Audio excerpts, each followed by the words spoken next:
ठीक है। So details crisis, इसमें क्या होता है, स्टोन ब्लॉक कर देता है यूरिन फ्लो को, जिससे कि क्या होता है, डायलेट हो जाएगी kidney and there will be pain and palpable mass.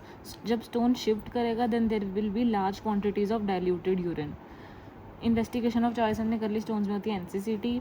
Management में क्या, डाइटरी एडवाइस करेंगे पेशेंट को, रिकरेंट कैल्शियम ऑक्सलेट स्टोन्स में फैट कंटेंट कम करेंगे, फैट नहीं खाना, कैल्शियम कंटेंट इंक्रीज करेंगे, पायरिडॉक्सिन डोज को बढ़ाएंगे, पायरिडॉक्सिन देंगे। ठीक है। इसमें कोलिस्टायरेमीन क्यों देते हैं, because it binds oxalate in the gut, तो डिक्रीज, तो जो ऑक्सलेट स्टोन्स बन रहे हैं तो कोलिस्टायरेमीन ऑक्सलेट से बाइंड कर जाएगा, जिससे कि स्टोन की इंसिडेंस कम हो जाएगा। देन नेक्स्ट ये हो गए स्टोन्स। Next is prostate. सबसे पहले एक होता है corpora amylacea, that is laminated eosinophilic stones होते हैं पिंक कलर के, precursor of prostatic stones. So this corpora amylacea prostatic stones के प्रिकर्सर हैं, it is calcium phosphate. Then prostate में क्या होता है, एक तो हमारे पास होता है ये बीच वाला ट्रांजिशनल जोन, ठीक है। फिर उसके बाद ये साइड में होता है पेरिफेरल जोन। जो ट्रांजिशन जोन होता है उसमें क्या होता है बीपीएच, ठीक है। लेकिन जो peripheral posterior, basically not peripheral exactly, posterior zone में क्या होगा, एडिनोसीए प्रोस्टेट, ठीक है। पेरिन्यूरल इन्वेजन होगी इसमें, प्रोस्टेट पेरिन्यूरल इन्वेजन हो जाती है, जिसमें प्रोस्टेट कैंसर हो सकता है, एडिनॉइड सिस्टिक ट्यूमर हो सकता है, पैंक्रियाटिक कैंसर हो सकता है। ट्रांजिशन जोन जो है बीपीएच करता है, it is the mails is in, क्यों कैसे याद रखना है कि जो मेल्स हैं वो ट्रांजिशन फेज ऑफ एज में होते हैं, तो उनसे बीपीएच होता है। Peripheral zone presents late adeno CA prostate PAP, ये मैकनील्स ने दिए थे zone, so these are McNeal zones. अब सीए प्रोस्टेट की बात कर लेते हैं, ठीक है। ये ऐसे प्रोस्टेट है, यहाँ पे वेरुमोंटेनम होता है, ठीक है, बीच में। सीए प्रोस्टेट में क्या होता है, इनिशियली हम पहले पीएसए कराएंगे, पीएसए मोर देन 10 आता है, और फिर ट्रांस रेक्टल अल्ट्रासाउंड करेंगे, ट्रस, तो this is the initial investigation. लेकिन हमेशा सीए प्रोस्टेट में इन्वेस्टिगेशन ऑफ चॉइस क्या होएगी, एमआरआई। एमआरआई से हम ये इसका पायराइड्स निकालेंगे, ठीक है, T2 DWI-CE ये सब करके पायराइड्स निकालेंगे हम। देन पीएमएस से पेट कराते हैं, पेट क्यों कराएंगे, फॉर मेटास्टेसिस, तो पेट स्कैन होगा। पीएमएस से prostate specific antigen, prostate membrane specific antigen, ठीक है, वो पेट कराएंगे। देन गोल्ड स्टैंडर्ड क्या है, truss guided biopsy. Truss guided biopsy से ये भी इसका गोल्ड स्टैंडर्ड। देखो इनिशियल क्या करा रहे हैं, PSA more than 10 truss, investigation of choice क्या है, एमआरआई पायरेट्स। देन पीएमएसए पेट क्या करा रहे हैं, फॉर हम मेटास्टेसिस। गोल्ड स्टैंडर्ड हम ट्रस गाइडेड बायोप्सी कराते हैं। नंबर ऑफ कोर्स इसमें लेंगे 12, 6/2 याद रखना है, ठीक है। देन टर्प हम इसमें इसकी ट्रीटमेंट में हम टर्प करते हैं, that is transurethral resection of prostate, हम वो वाले पार्ट की रिसेक्शन कर लेंगे। मोस्ट कॉमन कॉम्प्लिकेशन है इसमें retrograde ejaculation, because due to bladder neck injury, bladder neck इसमें इंजरी हो जाती है, तो वो जो कह रहे हैं इसके कॉम्प्लिकेशंस एंड ऑल, तो वो ब्लैडर नेक में इंजरी हो सकती है। देन ट्रस मतलब टर्प, ये हो गया टर्प, ट्रस तो सच बायोप्सी थी, टर्प कर रहे हैं हम। टर्प में अब एक होता है टर्प सिंड्रोम, इसमें क्या होता है, हाइपोनेट्रीमिया हो जाता है, causing altered sensorium due to distilled water for monopolar cautery, तो हम इसमें मोनोपोलर कॉटरी देते हैं और डिस्टिल्ड वाटर देते हैं। डिस्टिल्ड वाटर को जब मोनोपोलर कॉटरी के लिए देते हैं तो सोडियम कम होने की वजह से हाइपोनेट्रीमिया हो जाएगा, तो जिससे कि ऑल्टर्ड सेंसोरियम होगा, जिसे हम टर्प सिंड्रोम बोलते हैं। It can be prevented by limiting the resection time, ठीक है, थोड़ा टाइम कम कर लो सर्जरी का, और using bipolar cautery and use NS. Bipolar cautery use करो, एनएस मैंने पिछली वीडियो में बताया था कि बाईपोलर कॉटरी अगर हम देते हैं तो एनएस यूज़ कर सकते हैं, पर मोनोपोलर कॉटरी में नहीं कर सकते, उसमें डिस्टिल्ड वाटर यूज़ करते हैं, तो वो हो गया टर्प सिंड्रोम, ठीक है। और एक बैडेनॉक्स आर्टरीज क्या होती हैं, इंट्रॉप हीमरेज जब हो जाता है प्रोस्टेट में, तो दैट इज़ प्रोस्टेट की सर्जरी में, तो दैट इज़ बैडेनॉक आर्टरीज की वजह से होता है इंट्रॉप हीमरेज, ठीक है। So this is about CA prostate, पर अभी इसकी स्टेजिंग भी है सीए प्रोस्टेट की, उसके हिसाब से इसकी मैनेजमेंट होती है। अब कि ये हमने ये सब करना कब है, ये मुझे लगता है बीपीएच की बात हो रही है,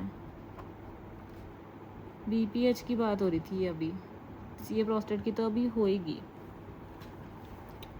ठीक है। सो मैनेजमेंट में हमारे पास आते हैं, अगर T1 स्टेज है या T2 स्टेज है तो फिर मतलब है it is confined to prostate, तो हम उसमें इस हिसाब से देखेंगे कि अगर तो बंदे का 10 ईयर से कम सर्वाइवल है, या फिर PSA 10 से कम है, या ग्लीसन 6 से कम है, तो फिर तो PSA कम है, ग्लीसन स्कोर कम है, अभी मैं आगे बताऊँगी ग्लीसन, तो फिर तो एक्टिव सर्विलेंस ही करेंगे, ठीक है। बंदा अगर जी ही नहीं सकता 10 साल तो उसे ठीक करके क्या करना है। Then more than 10 year survival है अगर, तो हम उसकी रेडिकल प्रोस्टेक्टमी करेंगे, ठीक है, फिर हम निकाल देंगे इसको। फिर उसके बाद आ गया, अगर T3 या T4 है और अब कैप्सूलर T3 क्या होता है कि कैप्सूल इन्वेड हो गया, कैप्सुलर इन्वेजन होगी, या फिर एडजेसेंट ऑर्गन्स इन्वेड होने लग गए, that is T4।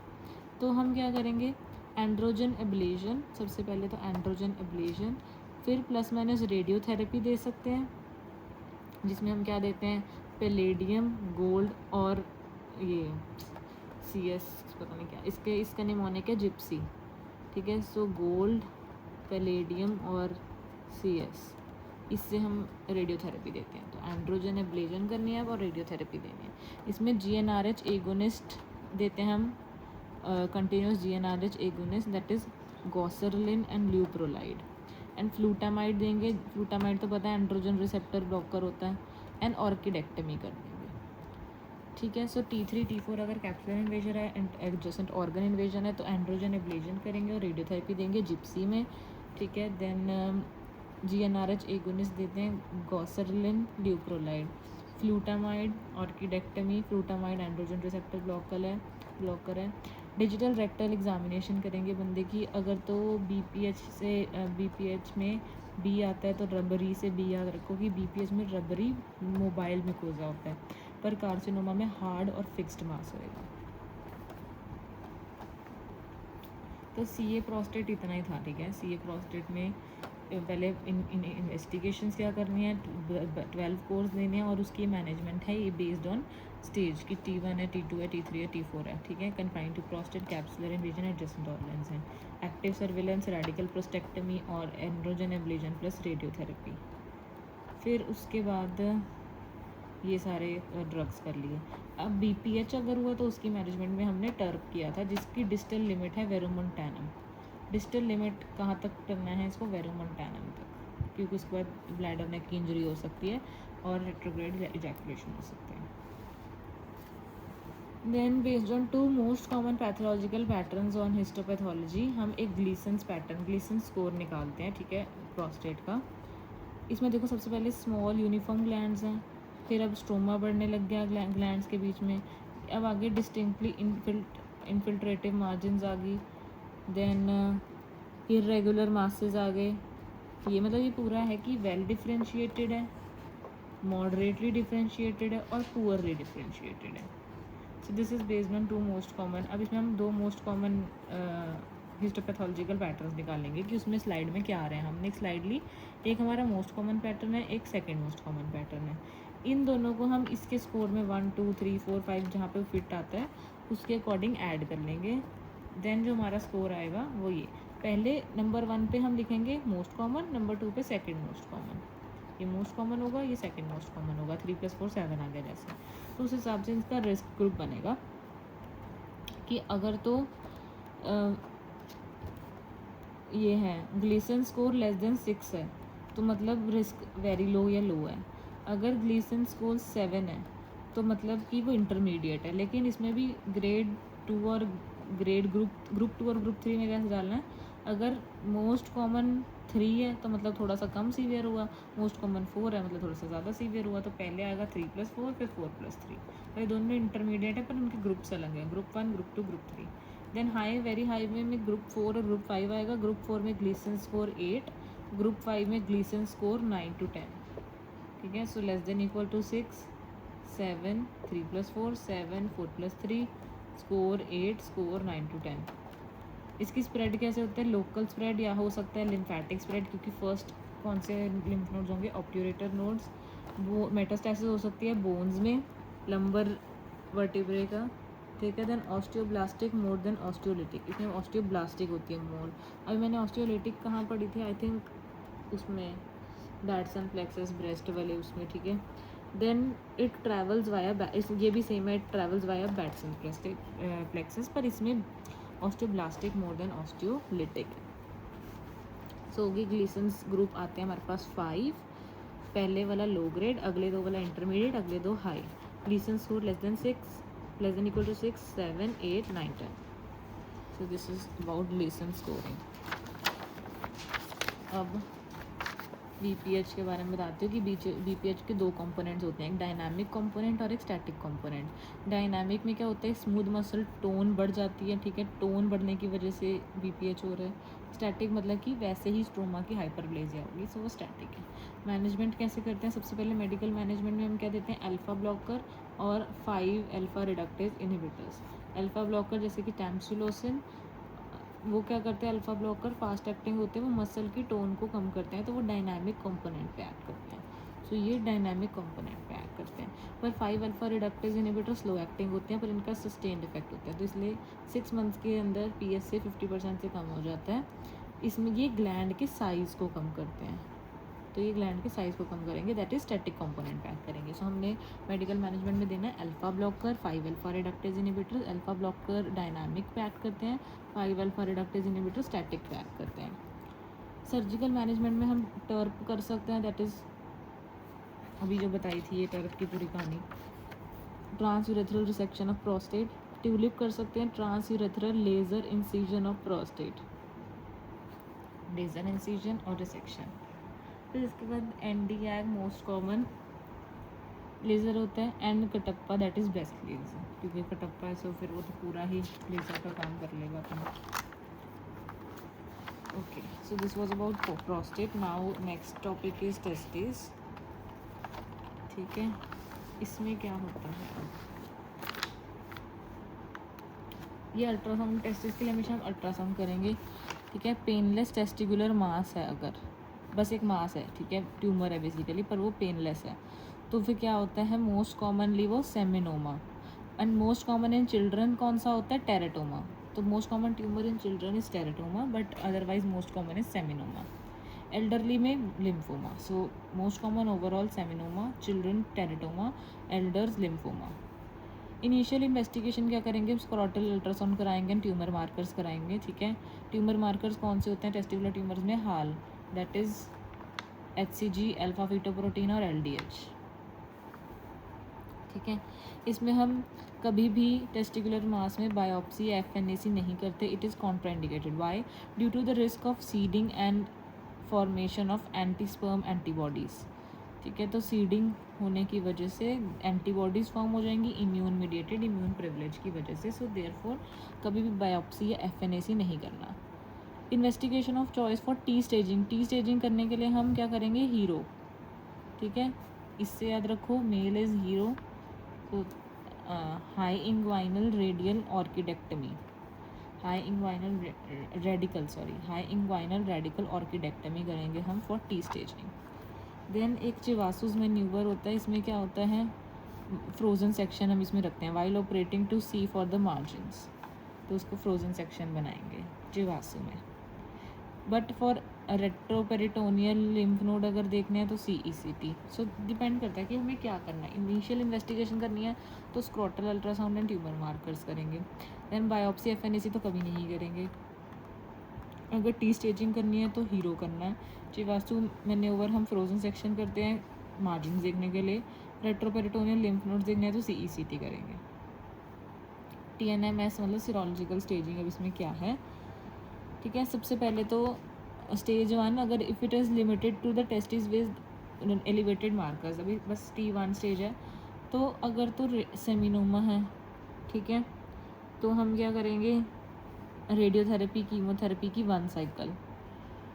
If non seminomatous है जर्म सेल ट्यूमर तो फिर कीमोथेरेपी ओनली 1 साइकिल। अब इस और अगर स्टेज 2 के बाद stage 2A, stage 2B, stage 2C और स्टेज 3, ठीक है, इन सब में ये less than 2, 2 to 5, more than 5 lymph nodes involve होंगे, जो भी है स्टेजेस, इनमें हम क्या करेंगे, एडजुवेंट कीमोथेरेपी पहले देंगे, then followed by retropharyngeal lymph nodes dissection. Retropharyngeal नहीं है ये, फेरेंजियल कहाँ से आ गया, रेट्रोपेरिटोनियल है।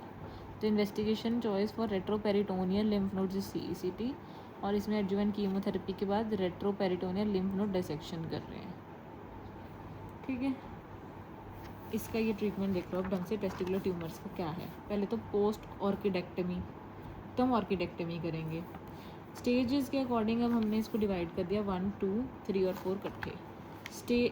कोई भी स्टेज हो, अगर तो नॉन सेमिनोमेटस ट्यूमर है तो हम उसके क्या दे रहे हैं, कीमोथेरेपी और रेट्रोफेरेंजियल लिम्फ नोड डिसेक्शन। तो बेसिकली कीमो कौन सी देते हैं, BEP, that is bleomycin, etoposide and cisplatin.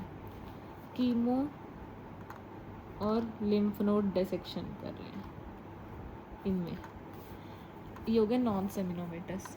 अगर सेमिनोमा है तो हम क्या कर रहे हैं, हम अगर तो स्टेज 1 है तो सिर्फ हमें 1 साइकिल ऑफ वो देनी है, 1 cycle of chemo that is carboplatin देनी है, और साथ में रेडियोथेरेपी देनी है।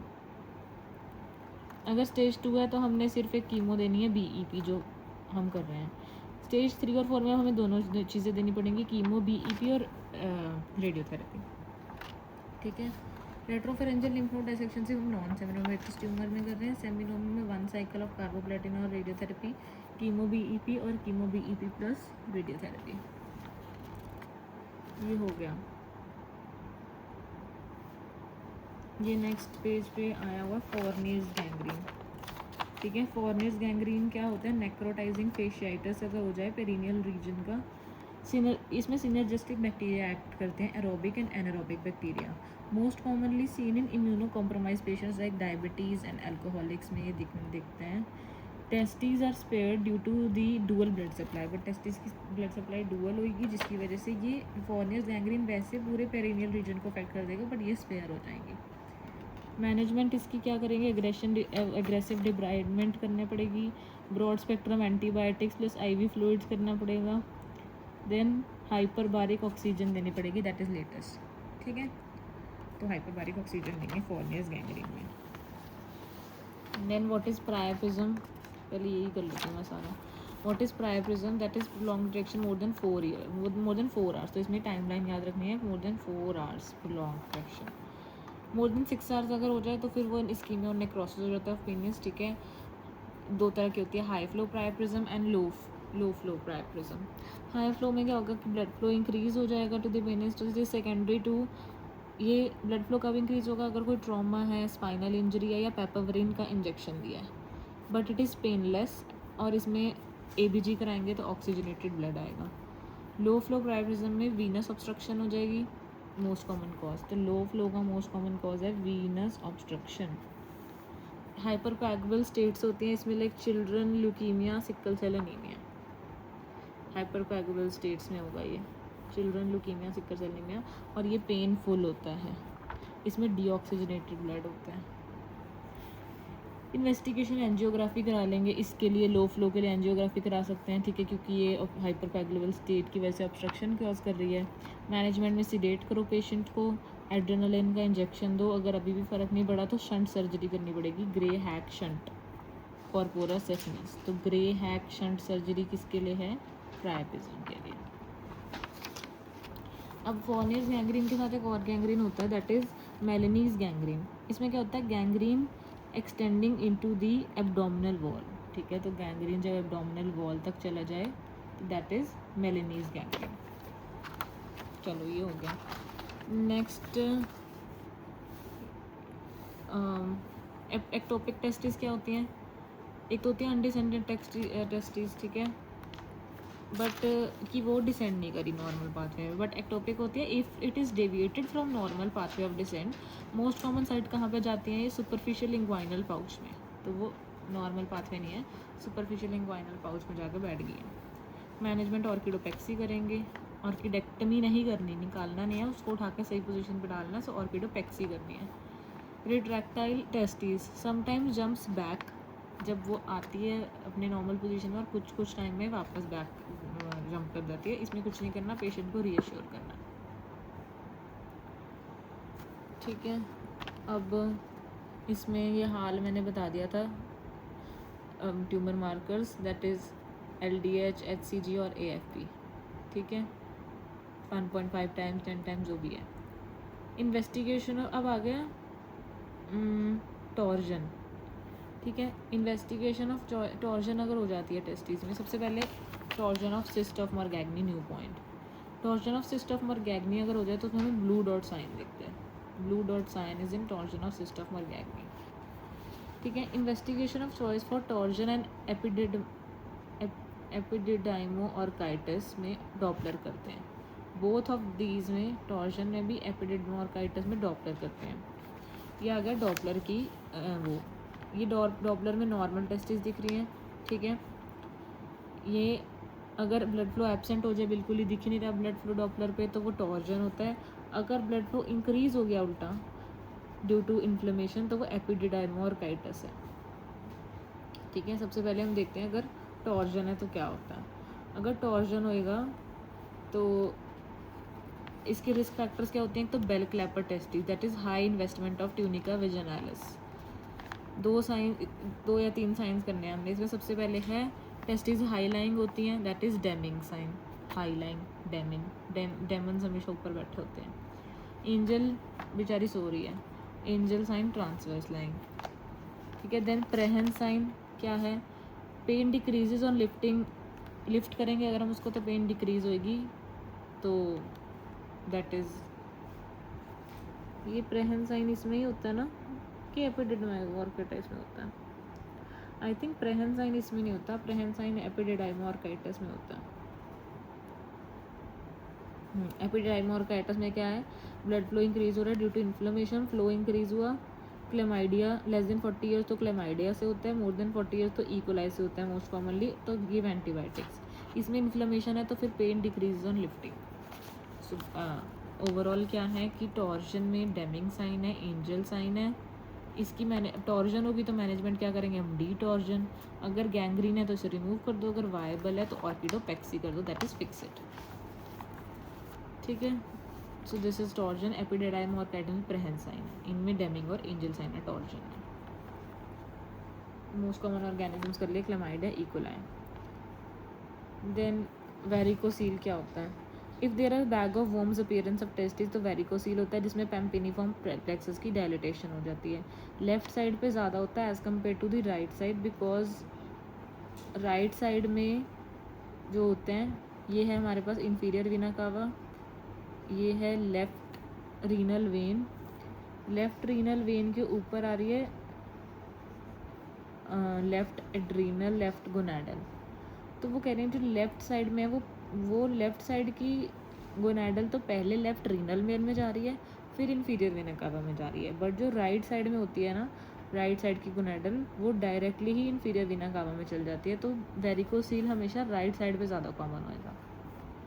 इसके ट्रीटमेंट में क्या करेंगे, वेरिकोसिलेक्टमी, उसे वो कर दो, रिमूव कर दिया वेरिकोसील को, और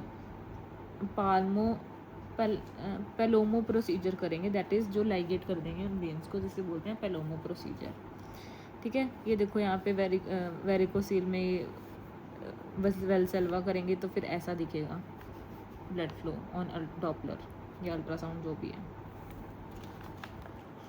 next is undescended testis. Undescended testis में क्या होगा कि अब वो नॉर्मल पाथवे में पर वो डिसेंड नहीं करी। मोस्ट कॉमन साइड इसका होता है सुपरफिशियल इंग्वाइनल रिंग। एक्टोपिक का मोस्ट कॉमन साइड क्या था, सुपरफिशियल इंग्वाइनल पाउच, इसकी मोस्ट कॉमन साइड है सुपरफिशियल इंग्वाइनल रिंग।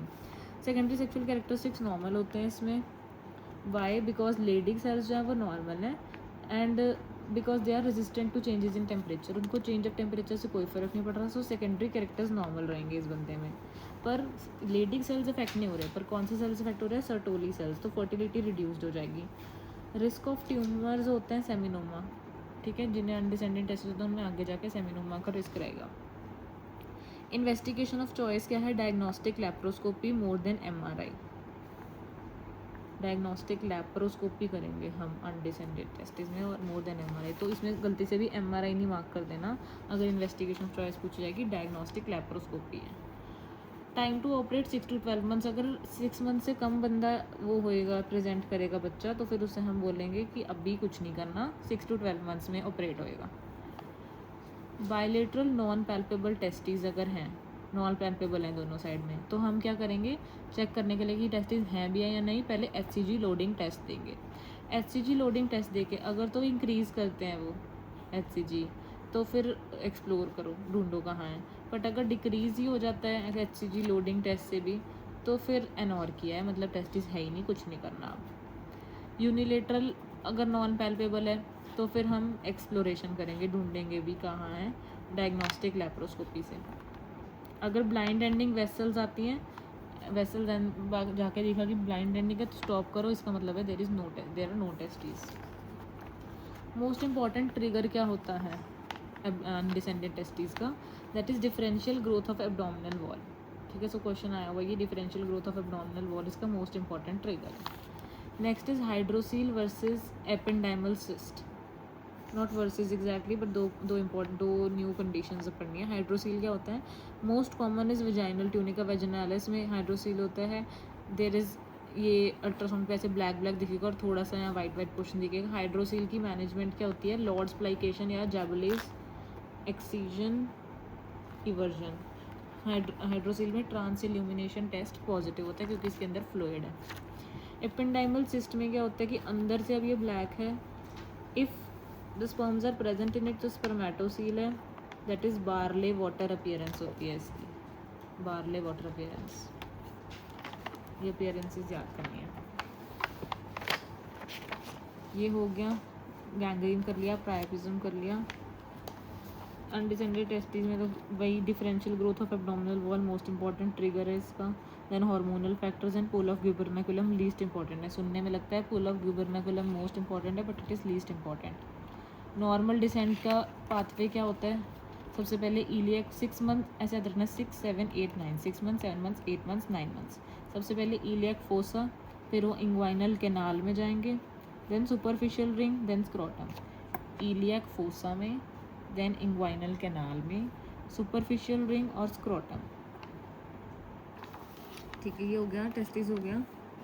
अब next is urinary bladder and penis. Urinary bladder में क्या होगा, सबसे पहले यूरिनरी ब्लैडर का अगर कार्सिनोमा हो गया, ठीक है, CA यूरिनरी ब्लैडर, तो पेशेंट कैसे प्रेजेंट करेगा, patient will present with painless haematuria. Painless haematuria is the keyword. Carcinoma urinary bladder में बेंजीडीन से होता है क्योंकि ब्लैडर में बेंजीडीन बिग नेम है ना, बेंजीडीन से CA ब्लैडर हो रहा है और बेंजीन से आई थिंक AML हो रहा था, शॉर्ट नेम AML, तो ऐसे याद रखना ये बेंजीडीन इसका रिस्क फैक्टर है। हाँ, ये रहा लिखा हुआ है, वर्सेस बेंजीन से ल्यूकीमिया होता है, दैट इज़ AML। ठीक है, इसके क्या क्या रिस्क फैक्टर्स हैं, केमिकल्स की वजह से हो सकता है, स्मोकिंग, टेक्सटाइल डाइज, इन सब से ट्रांजिशनल सेल कार्सिनोमा होता है। ठीक है, मोस्ट कॉमन ब्लैडर का कार्सिनोमा कौन सा है, ट्रांजिशनल सेल कार्सिनोमा। ठीक है, पर अगर तो वो इसमें ये और भी चीज़ें होती हैं, सिगरेट, साइक्लोफॉस्फेमाइड वगैरह। स्क्वैमस सेल कार्सिनोमा कैसे होता है, स्टोन्स, सिस्टोसोमियासिस एंड स्मोकिंग से दोनों ही हो रहे हैं। एक्टोपिया वेजाइके एंड यूरेकस से क्या हो रहा है, एडिनोसिया। तो स्मोकिंग, टेक्सटाइल वगैरह से ट्रांजिशनल सेल कार्सिनोमा हो रहा था, स्टोन्स और शिस्टोसोमियासिस से स्क्वैमस सेल कार्सिनोमा हो रहा है, एक्टोपिया वेजाइके एंड यूरेकस से क्या हो रहा है, adenocarcinoma. Investigation of choice क्या होती है, cystoscopic biopsy more than MRI। Radiological ठीक है, इन्वेस्टिगेशन ऑफ चॉइस में सिस्टोस्कोपिक बायोप्सी लेनी पड़ेगी कोई कार्सिनोमा ब्लैडर का, कौन सी, cystoscopic, more than MRI। Then radiological investigation of choice क्या है, रेडियोलॉजी इन MRI। ठीक है, वायरैड्स, इसमें वेसिकल वायरैड्स होता है, इसमें याद रखना है यूरिनरी ब्लैडर में वायरैड्स को होता है। ठीक है, ये हम क्यों कर रहे हैं बायोप्सी और ये सब MRI जो भी है, टू चेक मसल इन्वेजन है या नहीं। सो बेसिकली पेशेंट प्रेजेंट कर रहा है ग्रॉस पेनलेस हिमेचूरिया में, इसके ट्रांजिशन सेल कार्सिनोमा होता है, स्क्वैमस सेल कार्सिनोमा होता है और एडिनो कार्सिनोमा होता है। ये देखो, ये क्या है, ब्लैडर में लैकोप्लेकिया, ये है क्यूटेनियस में लैकोप्लेकिया, इम्यूनो कॉम्प्रोमाइज पेशेंट में होएगा ये क्यूटेनियस मैनिफेस्टेशन इसकी। और this is Michaelis Gutmann bodies, MG bodies बन रही हैं इसमें। देन हनर्स अल्सर क्या होता है, इंटेस्टिशियल सिस्टाइटिस में होता है एक ऐसा सा अल्सर, हनर्स अल्सर इंटेस्टिशियल सिस्टाइटिस। चलो सीए ब्लैडर में आई थिंक इतना ही था। एक ये बनाया हुआ ट्यूमर मार्कर कौन सा होता है सीए ब्लैडर का, NMP22। NMP22 is the marker of CA bladder, also available as a card test. ठीक है, सीए ब्लैडर की आई थिंक कोई ज़्यादा ट्रीटमेंट इतना बताया नहीं है इन्होंने, इतना ही बताया है, अगर आगे आया तो मैं बता दूँगी। चलो सीए पेनिस में क्या होता है अब, इसके रिस्क फैक्टर्स होते हैं HPV 16 और 18, HPV virus 16-18, phimosis due to the presence of smegma, phimosis due to presence of smegma, BXO that is balanitis xerotica obliterans. ठीक है, ये पिनाइल स्ट्रक्चर कराता है BXO। देन ल्यूकोप्लेकिया, अगर ल्यूकोप्लेकिया है, HPV वायरस 16-18 है, फाइमोसिस है, BXO है, ये सब risk factors of CA penis. ठीक है, देन बोमैन्स डिजीज़, एक होती है बोमैन्स डिजीज़ जो कि शाफ्ट को अफेक्ट करती है, और एक एरिथ्रोप्लेजिया ऑफ क्वेरेट, ये ग्लैंड्स को अफेक्ट करती है। ये दोनों कंडीशंस प्री मेलिग्नेंट है। तो सीए पेनिस की दो प्री मेलिग्नेंट कंडीशंस क्या है, बोमैन्स डिजीज़ जो शाफ्ट को अफेक्ट करेगी, एरिथ्रोप्लेजिया ऑफ क्वेरेट जो ग्लैंड्स को अफेक्ट करेगी। स्टेजिंग कौन सी होती है इसके लिए, जैक्सन स्टेजिंग। ठीक है, देन सर्जरी हम करते हैं मोज माइक्रोग्राफिक सर्जरी। मोज माइक्रोग्राफिक सर्जरी में अब क्या है कि अगर तो वो डिस्टली प्लेस्ड है, ठीक है, तो अब क्या होगा, हम पार्शियल पेनेक्टमी करेंगे, दैट इज़ रेजिडुअल स्टम्प अगर more than equal to 2 centimetre है, डिस्टली प्लेस्ड है तो पार्शियली करो, पर अगर प्रॉक्सिमली प्लेस्ड है तो टोटल एम्प्यूटेशन करनी पड़ेगी एंड पेरिनियल यूरेथ्रोस्टमी करेंगे, total amputation plus perineal urethrostomy. Excision with in 2, यही बात लिखी है इन्होंने, excision with in 2 centimetre of margin. ठीक है, FNAC और सेंटिनल लिम्फ नोड बायोप्सी करनी पड़ेगी for inguinal lymph node. Anal cancer, vulval cancer और पिनाइल कैंसर, इन सब में इंग्वाइनल लिम्फ नोड देखते हैं हम, एनल, वल्वल, पिनाइल। देन ये क्या चीज़ है अब, आई थिंक इसी का होगा कि स्टेजिंग है पैपिलरी TA या T1 दैट इज टिल सबम्यूकोज, इसी का ब्लैडर की अब स्टेजिंग रह गई थी वो बता देती हूँ। TA या T1 क्या है, टिल सबम्यूकोजा, सिस्टोस अगर सबम्यूकोजा तक है। T2 है सुपरफिशियल मसल इन्वॉल्व है। T3 T4 है डीप मसल या एडजेसेंट है। Then urinary diversion ileal conduit है अगर, ठीक है, सो सबम्यूकोजा तक T1, TA क्या होता है, पैपिलरी कार्सिनोमा। तो इसमें क्या होगा, सिस्टोस्कोपिक, बस उस पर एक्सरसाइज कर देंगे, सिस्टोस्कोपिक एक्सीजन कर देंगे और कॉन्टैक्ट के कीमोथेरेपी देंगे, BCG और mitomycin C। Then superficial muscle में क्या होएगा, पूरी ऊपर वाली मसल इन्वॉल्व है तो रेडिकल सिस्टेक्टमी कर देंगे अभी भी। और T3 T4 है मतलब डीप मसल है, फिर एडजेसेंट एरिया भी इन्वॉल्व है तो हमें न्यू एडजुवेंट कीमोथेरेपी देनी पड़ेगी फॉलोड बाय सिस्टेक्टमी। इसमें cystoscopic excision, radical cystectomy, new adjuvant chemotherapy followed by cystectomy, urinary diversion ileal conduit. Complication क्या है इलियल कॉन्ड्यूट की, मैग्मा। इसको मैं एक बार दोबारा से पढ़ लूँगी, मुझे समझ सा कम ही आया ये। देन पेरोनीज क्या है, पेरोनीज ये कैल्सिफिक प्ले, क्या ये है, if penis shifts to one side, ठीक है, कैल्सिफिक प्लेक होता है और कॉडी फॉर्मेशन हो जाती है on the corpora. Calcific plaque है ऑन कॉर्पोरा और कॉडी फॉर्मेशन। इसका ट्रीटमेंट क्या है, पता नहीं क्या लिखा है, नेस्बिट प्रोसीजर, नेस्बिट प्रोसीजर। ठीक है, देन हाइपोस्पेडियास क्या है कि वेंट्रल ओपनिंग होती है, ये कई तरह का होता है, जो मोस्ट कॉमन है वो क्या है, ग्लैन्युलर ओपनिंग है अगर, और अगर पेरिनियल है तो ये मोस्ट सीवियर है, ऑब्वियसली जितना पीछे उतना ज़्यादा सीवियर ओपनिंग है इसकी, हाइपोस्पेडियास। ठीक है, इसमें कॉडी करेक्शन कैसे करते हैं हम, कॉडी करेक्शन के लिए मॉनिक है ओ माई गॉड। ठीक है, ऑर्थोप्लास्टी O, देन यूज है यूरेथ्रोप्लास्टी, मिएटोप्लास्टी, ग्लैन्युलोप्लास्टी और skin cover. O orthoplasty, urethroplasty, meatoplasty, glanuloplasty, skin cover, oh my god. कि पता नहीं किसकी मैनेजमेंट लिखी हुई है, मैंने मैनेजमेंट में do not circumcise as the foreskin is use for the reconstruction as 6 to 18 years में, इसी की है शायद मैनेजमेंट या हाइपोस्पेडियास की, उसको सर्कमसाइज नहीं करना उसको, बल्कि हम फोरस्किन को यहाँ पे लगाने के लिए, रिकन्स्ट्रक्शन करने के लिए यूज़ करेंगे, 6 to 18 ईयर्स में इसकी सर्जरी करेंगे। ठीक है। उसके oh my God, M G आगे पीछे भी हो सकता है, ओ यू जी एम भी हो सकता है, एम जी भी हो सकता है। देन फाइमोसिस क्या होता है, inability to retract the foreskin, इसके लिए ट्रीटमेंट सर्कमसिजन है। पैराफाइमोसिस में क्या हो जाता है, failure to reposition the foreskin after catheterization, एक बार ही कैथेटराइजेशन करी हमने, फोलिस कैथेटर वगैरह डाला तो वो वापस से रीपोजिशन नहीं हो पा रहा, तो दैट इज़ पैराफाइमोसिस, क्योंकि वहाँ पे क्या बन जाती है, एक constriction ring around the menace. तो इसका ट्रीटमेंट है कंजर्वेटिव रिडक्शन, इफ फेल्स तो डॉर्सल, हमें एक डॉर्सल स्लिट देना पड़ेगा अगर ये फेल हो जाती है। ये तो बस इतना ही था। Next we will continue in the next video.